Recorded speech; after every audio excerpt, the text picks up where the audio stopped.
Hey everybody, this is a quick video in case you have a Candy brand dryer and you're getting an E3 error and you're wondering what is this error and how do I get rid of it.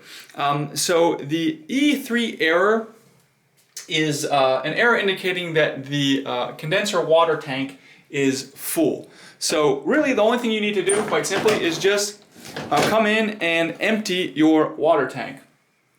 And if it's already empty, then you probably have a bigger issue on your hand where it's something like the sensor or the float that is inside the water sensor.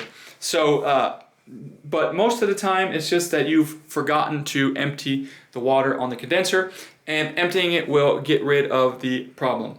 So that's about it. And anyways, of course, like, if that doesn't fix it, it could even be more upstream into the control unit or something like that. But most of the time, it's just that you need to empty the water. So anyways, hope this video helped you. Thanks a lot for watching. Have a great day.